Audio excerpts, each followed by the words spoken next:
অসম্ভবের ছন্দ মানে মনে পড়ে যায় যার নাম শিশু কবি সুকুমার রায়কে। আজ আমরা উপস্থাপন করব কবির সৃষ্টি করা অসম্ভব চরিত্র। ছন্দের তালে তালে বলবো কাঠপুরোর গল্প। হারিয়ে তারি মুখ ভেজা চোখে বৃদ্ধ রোদে বসে চেটে খায় ভিজে কাঠ সিদ্ধ পাথারে গান করে গুড গুড সঙ্গীত বা দেখে মনে হয় রাজারি কি মন্দির। কবি মশাইয়ের সাথে আছে এক অদ্ভুত বই। এই দেখো পেন্সিল নোটবুক এ হাতে, এই দেখো ভরা সব কিলবিল লেখাতে।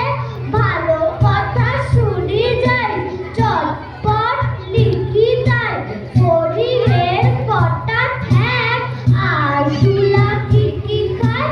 আঙুলেতে আঠা দিলে কেন করে চকচক, কাটু কুটু দিলে গরু কেন করে ছটফট।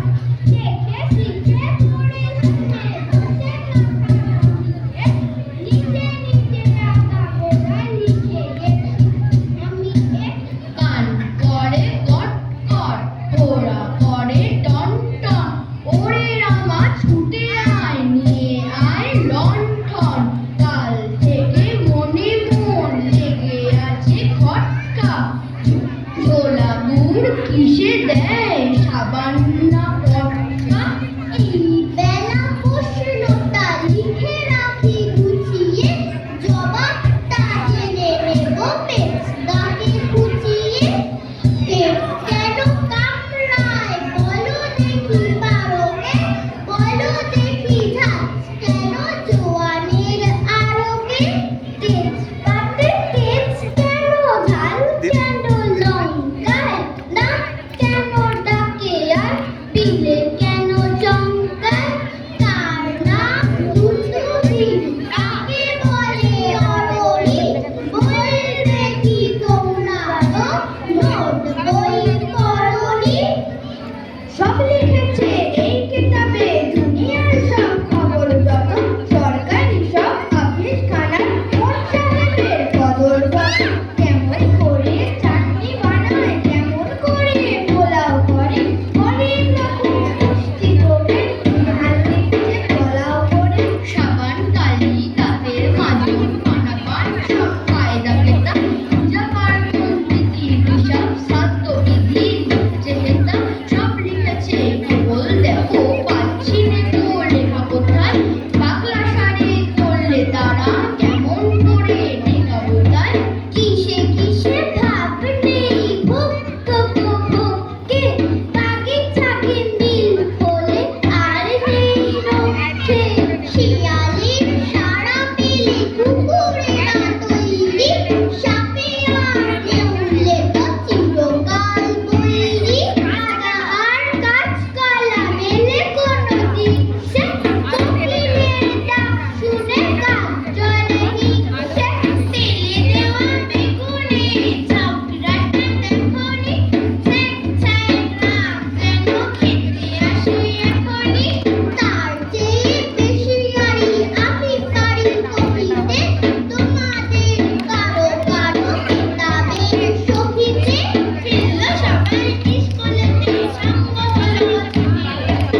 গদাই, এবার কিছু পড়লি নাকি খেলবি কেবল সদাই?